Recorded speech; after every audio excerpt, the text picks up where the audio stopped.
의인은 믿음으로라는 제목으로 하나님의 말씀을 전하겠습니다. 의인은 믿음으로라는 제목으로 하나님의 말씀 전하겠습니다. 의인은 믿음으로 말미암아 살리라라고 제목을 쓰려고 했는데 칸이 짧아서 의인은 믿음으로라고 썼습니다. 지난 6월 4일에요. 대전에서 당진으로 가는 고속도로 당진 방향으로 65.5km 지점에서 역주행을 하던 소형 트럭이 마주오던 승용차와 정면 충돌을 해서요. 3명이 사망하는 끔찍한 사건이 있었습니다. 이 트럭 운전자 분과 또 동승했던 3살짜리 아들, 그리고 승용차에 있었던 결혼을 앞둔 예비 신부가 사고 직후 병원으로 옮겨졌지만 끝내 숨을 거두었습니다. 이 사고가 전해졌을 때 가장 큰 화두는 트럭 운전자가 이 조현병이라는 병을 갖고 있고 그렇게 운전을 했다라는 것이죠. 그런데 지난 19일에 청와대 국민청원 사이트에 이 승용차 운전의 언니라고 밝힌 분이 글을 올렸습니다. 조현병 역주행 사고 예비 신부의 언니입니다. 자격 없는 친권은 박탈해 주세요라는 청원이 올라왔어요. 이 청원의 글을 보면 사고로 사망한 예비 신부가 태어난 지 얼마 되지 않았을 때 부모가 이혼을 했고 1살배기였던 이 예비 신부가 고모 집에 맡겨서 결혼하기 전까지 자랐다는 것입니다. 그리고 이 아버지 되시는 분은 1년 정도 살다가 또 돌아가시게 됐어요. 그래서 이 고아와 같은 이 조카를 이 고모 부부가 딸처럼 키우고 이제 시집 보내기 직전까지 함께 살았던 것입니다.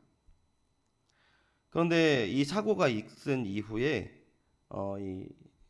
이 예비 신부의 친엄마라고 하시는 분이 교통사고로 딸이 숨진 이후에 자신이 친엄마 친권을 내세워서 사망보험금을 타려고 하는 것이 이 사촌 언니의 주장이었던 것이죠.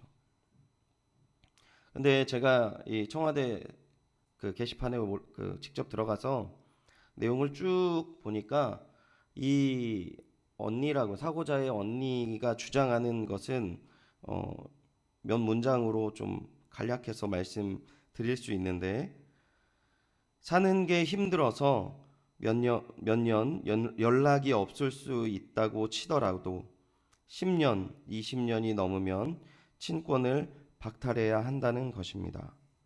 동생은 친모를 만나기 거부했고 그림자조차 보지 않으려고 했습니다. 그러기에 관련법 개정을 부탁드립니다. 이렇게 얘기를 하고 있습니다. 글을 전체를 읽고 보니까 돈 때문에 이 글을 올린 건 아니더라고요. 자신들이 지금까지 이 동생이 새로 생겨서 키우고 그리고 기쁨으로 살아왔고 또 이 사고로 인해서 마음이 너무 아픈데 갑자기 이 친권을 주장하는 이 내용으로 말미암아 30년 가까이 함께 살아왔던 그 사랑과 기쁨과 이 슬픔이 다 거짓말처럼 사라지는 것 같다는 것이죠. 사실 이 기사나 이 내용은 일방적으로 다 이 가족들의 입장을 대변하고 있기 때문에 이게 어느 것이 더 옳고 어느 것이 뭐 그르다라고 이 자리에서 말씀드리기는 참 어렵습니다. 근데 이 언니의 입장에서 오늘 본문의 내용이 참 많이 비슷한 부분이 있어서 제가 오늘 이 말씀을 처음에 드리고 시작을 하는 것입니다. 오늘 우리가 주일 아침에 읽은 본문의 내용은 이 갈라디아 교인들에 관한 내용들을 담고 있는데, 이 갈라디아 교회 사람들이 바울이란 사람이 그곳에서 복음을 전하고 복음의 능력을 경험하고 하나님의 사랑을 깨달았을 때 굉장히 기쁘고 행복하게 신앙생활을 했어요. 시간이 되어서 바울은 교회가 세워진 것을 보고 이제 다른 곳에 전도하러 갔습니다. 기쁘게 이 사람도 신앙생활을 했어요. 근데 어느 날 이 유대인 출신의 한 거짓 교사가 들어와서 이렇게 이야기하는 것입니다. 너희들이 누렸던 기쁨, 너희들이 알고 있는 그것은 사실은 우리 유대인들 것이다 라고 얘기하는 것이죠. 그리고 계속 행복하고 싶으면 너희들이 유대인에게 주신 이 하나님의 은혜를 기억하고 유대인의 삶을 받아들여야 된다라고 얘기하는 것입니다. 물론 지금 제가 이 간략한 몇 문장으로 이 상황을 다 설명할 수는 없어요. 그런데 이 갈라디아 교인이요, 이 이야기들을 듣고 이렇게 흔들렸다는 것이죠. 아브라함이 하나님의 부르심을 받고 갈대아 우르에서 가나안으로 이동해서 이 유대인의 민족의 조상이 되었던 그 내용을 성경이 너무나도 명확하게 이야기하고 있기 때문입니다. 하나님의 백성이 되기 위해서는 자신들이 이 유대인 민족에게 주신 삶의 법칙과 내용을 소유하라고 주장하는 그 내용에 대해서 예수 그리스도를 통하여서 받은 은혜를 이들이 흔들리게 되었던 것이죠. 그리고 어떤 면에서는 꽤 도움이 되는 일도 있었던 것입니다. 이러한 내용으로 말미암아 갈라디아 교회가 분열되고 흔들리게 되었을 때 이러한 소식을 들은 바울이 단호하게 이야기합니다. 1절부터 5절까지는 그 감정적인 선언을 하게 돼요. 오직 유일한 길은 예수 그리스도를 믿는 믿음의 길이다. 그리고 오늘 본문에는 그 감정적인 선언에 대한 밑받침, 그 주장을 하는데 우리 조금 더 놀라운 것은 오히려 너희들이 진정한 아브라함의 자손이다라고 선언하고 있어요. 오늘 본문 6절과 7절 다시 한번 읽어보도록 하겠습니다. 6절과 7절입니다. 시작. 아브라함이 하나님을 믿음에 그것을 그에게 의로 정하셨다 함과 같으니라. 그런즉 믿음으로 말미암은 자들은 아브라함의 자손인 줄 알지어다.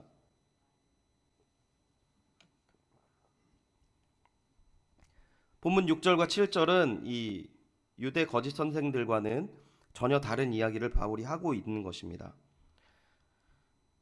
진정한 아브라함의 자손은 육신적인 유대인이 아니라 영적으로 예수 그리스도를 믿음으로 말미암아 하나님의 백성이 된 자들이 바로 아브라함의 자손, 진정한 하나님의 자손이다라는 것이죠. 심지어 8절을 통해서는 아브라함의 복이 바로 이 믿음으로 인한 이방인들을 위함이라고 이야기합니다. 8절을 다시 한번 제가 읽어드릴게요. 또 하나님이 이방을 믿음으로 말미암아 의로 정하실 것을 성경이 미리 알고 먼저 아브라함에게 복음을 전하되 모든 이방인이 너로 말미암아 복을 받으리라 하였느니라. 아멘. 하나님의 계획은 아브라함 한 사람을 의롭다 하셨을 뿐만 아니라 모든 이방과 열방을 아브라함처럼 믿음으로 의롭다 하게 하시는 것, 이것이 하나님의 본래의 목적이었다는 것이죠. 하나님은 아브라함과 그 육신적인 자손인 유대인들에게만 목적하신 것이 아니라는 것이에요. 창세기 12장부터 이방인들도 똑같은 방식으로 의롭다함을 받도록 목적으로 하게 아브라함을 부르셨다는 것이죠. 그래서 모든 이방인들과 유대인들 누구든지 아브라함처럼 하나님을 바르게 믿기만 하면 아브라함이 받았던 복을 함께 받는 은혜를 누릴 수 있다는 것입니다. 지금 저희는 갈라디아서 말씀을 나누면서 유대인의 주장인 하나님과 온전한 관계를 누리기 위해서는 유대인처럼 할례를 받고 율법을 지켜야 한다는 주장, 내가 진짜니까 이 주장을 지금 바울은 오직 예수 그리스도로 말미암아 온전한 관계를 세우는 것이 원래 하나님의 목적이며 온전한 복을 누리는 것이다 라는 두 가지 내용을 이야기하고 있습니다. 그렇다면 오늘 이 내용이 오늘 예수님을 믿는 우리에게 어떤 의미를 줄 수 있겠습니까? 먼저 첫 번째로는요, 아브라함이 믿음으로 받은 이 복을 오늘도 우리는 누릴 수 있다라는 것입니다. 여러분, 삶을 살아갈 때 오늘 본문처럼 지금 제가 말씀드리는 것처럼 아브라함이 누렸던 그 복을 누리면서 살 수도 있지만 그냥도 살 수도 있어요. 제가 이렇게 목회자가 되고 많은 문제들을 저한테 문의를 했을 때 많은 사람들이 어떠한 이 위로를 받기 원하냐면 그냥 내가 목사님에게 이야기를 한 것만으로도 그냥 만족하는 경우를 많이 봤어요. 그냥 누군가가 내 불행한 내용을 듣는 것만으로도 만족하는 거죠. 그 문제가 해결되진 않아요. 근데 오늘 본문을 보면은 그렇지 않다는 것입니다. 9절을 보도록 하겠습니다. 같이 한번 읽어보겠습니다. 시작. 그러므로 믿음으로 말미암은 자는 믿음이 있는 아브라함과 함께 복을 받느니라. 아멘. 뭘 이야기하고 있습니까 지금? 아브라함이 누렸던 복을 함께 누릴 수 있다라고 이야기합니다. 이 아브라함이 하나님께 받은 복이 뭘까요? 본문에서는 우리가 잘 알 수 없지만 지금 아브라함이 받은 복에 대해서는 우리가 창세기의 내용을 통해서 어떠한 복을 누렸는지를 알 수 있습니다. 창세기 12장 2절에서 3절을 보면 내가 너로 큰 민족을 이루고 내게 복을 주어 내 이름을 창대하게 하리니 너는 복이 될지라. 너를 축복하는 자에게는 내가 복을 내리고 너를 저주하는 자에게는 내가 저주하리니 땅의 모든 족속이 너로 말미암아 복을 얻을 것이라 하신지라. 또 15장 6절에 또 말씀하고 계세요. 우리 15장 6절은 다 같이 한번 읽어보도록 하겠습니다. 화면에 있습니다. 시작. 아브라함이 여호와를 믿으니 여호와께서 이를 그의 의로 여기시고. 이 내용을 보면은 하나님께서 계속 복을 주시는 부분을 볼 수 있지만 이 12장의 내용 앞에 있는 내용과 이 15장에 하나님께서 복을 주신 내용 앞에 있는 내용은 두 가지가 있는데요. 이 12장 앞에 있는 내용은 무엇이냐면 이 아브라함의 아버지인 데라가 죽는 사건을 이야기하고 있어요. 이 당시 이 아브라함 시대의 아버지는 이 족장은 왕과 같은 존재였고 모든 의지의 중심이 되었거든요. 근데 이 데라가 죽은 것입니다. 자신이 평생 의지하고 살아왔던 아버지가 죽은 거죠. 그리고 막 믿음의 길을 가다가 죽은 게 아니라 이 하란이라는 곳에 멈춰 있고 방향을 고민하고 있을 때 아버지가 죽은 거예요. 그런데 하나님이 나타나셔서 이렇게 이야기하는 것이죠. 내가 너로 큰 민족을 이루고 내게 복을 주어 내 이름을 창대하게 하리라. 15장 이전의 사건은 뭡니까? 아브라함이 롯을 구하는 이 영웅적인 사건이 있어요. 그런데 15장을 쭉 보시면 아브라함이 그렇게 그 영웅의 모습과는 거리가 먼 모습을 보이거든요. 하나님이 나타나서 대화를 시작하는데 아브라함이 이렇게 이야기합니다. 주님, 나에게 무엇을 주시려고 하시나요? 나는 자식이 없습니다. 자식이 없어서 이제 내가 죽으면 우리를 이끌 사람이 누구입니까? 종인 다메섹 엘리에셀이라는 사람입니다. 나는 미래가 없는 사람입니다. 이렇게 이야기를 해요. 그런데 이 하나님께서 뭐라고 이야기하십니까? 내 몸에서 날 자가 내 상속자가 되리라. 이렇게 이야기하시는 것이죠. 그리고 15장 5절, 여러분 다 함께 읽었던 15장 5절에 하나님께서 이렇게 말씀하시는 것입니다. 아브라함이 여호와를 믿으니 여호와께서 이를 그의 의로 여기시고. 여러분, 아브라함이 받았던 복이 무엇이죠? 아브라함이 받았던 복은요, 우리가 인생길을 가다가 부닥치는 많은 문제들, 그리고 공허한 마음들, 그러한 모든 부분들 가운데 하나님께서 책임져 주시고 채우시는 복을 이야기하고 있는 것입니다. 여러분, 믿음의 생활 갔을 때 즐겁고 행복할 때도 있지만 믿음의 사람이 힘들고 어려운 일, 세상 사람들과 동일하게 일어나는 것을 저는 지금까지 쭉 바라왔어요. 저희 가정에도 불우한 일이 있었고 또 잘 믿는 너무나도 많은 믿음의 사람들 가정에도, 그리고 심지어 교회에도, 심지어 잘 믿는 민족에도 고통과 순환은 주어졌다라는 것입니다. 그런데 그런 어려움을 고백할 때마다 누가 채워주신다고요? 하나님께서 채워주신다는 것입니다. 이 자리에 계신 모든 분들, 기도 제목이 있고 연약한 가운데 있는 모든 분들이 이 하나님의 채우심을 받는 귀한 은혜와 사랑이 가득하시기를 축원드립니다. 여러분, 이게 너무나도 중요한 것은요, 두 번째 이야기하는 복이 있기 때문입니다. 우리 본문 11절을 같이 한번 읽어보겠습니다. 본문 11절입니다. 시작. 또 하나님 앞에서 아무도 율법으로 말미암아 의롭게 되지 못할 것이 분명하니 이는 의인은 믿음으로 살리라 하였음이라.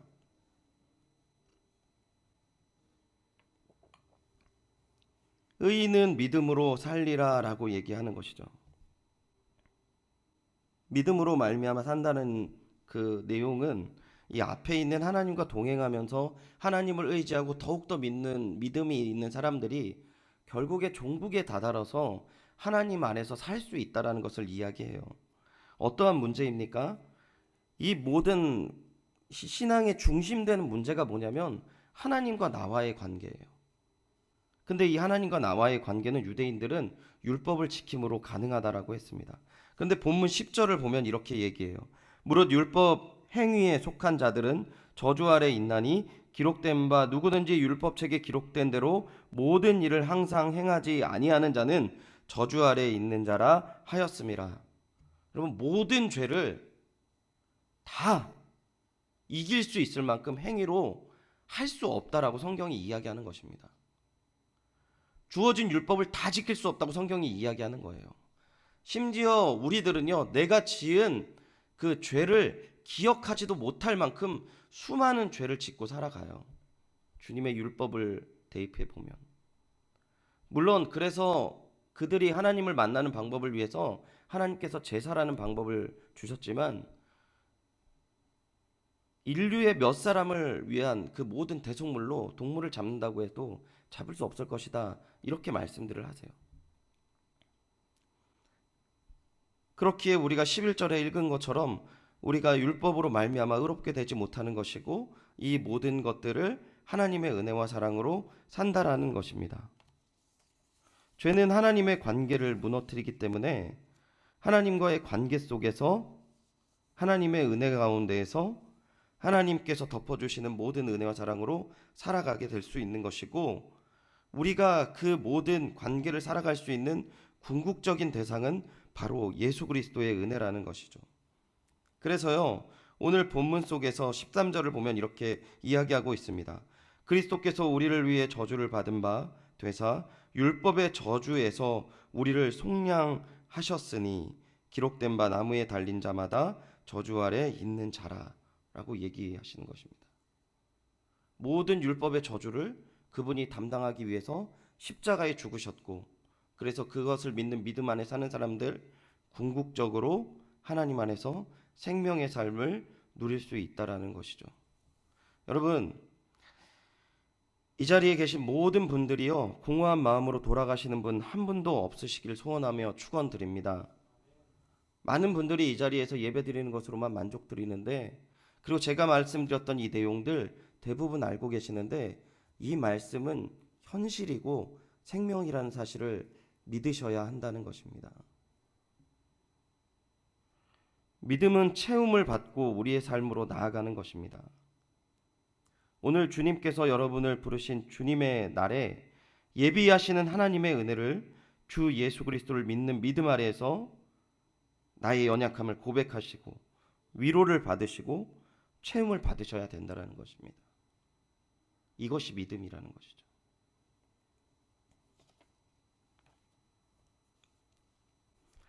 말씀을 정리하겠습니다. 인생의 종국에 달하시는 많은 분들을 최근에 참 많이 봤어요. 사랑하는 남편도 일찍 돌아가시고, 또 사랑하는 자식들도 이제 떠나보내신 분들도 계셨습니다. 그리고 그 수많은 물질로도 인간의 늙음을 막을 수 없다는 것을 깨달으시더라고요. 그리고 이렇게 이야기를 하십니다. 빨리 주님 곁으로 가고 싶어요. 근데 그것은 제가 듣기에는 별로 그렇게 온전해 보이진 않더라고요. 이야기를 나누면서 제가 그분에게 가슴 속에 이제 새롭게 타오르는 마음을 한 가지 발견했는데, 그분이 하나님을 믿고 한평생 지나왔던 내용은 거짓은 아니시더라고요. 그리고 그 한평생 믿음의 길을 가셨던 그 동역자분들이 여전히 또 믿음 생활을 하고 있다라는 것들도 그분에게 또 새로운 힘이 되시는 것을 제가 목격하였습니다.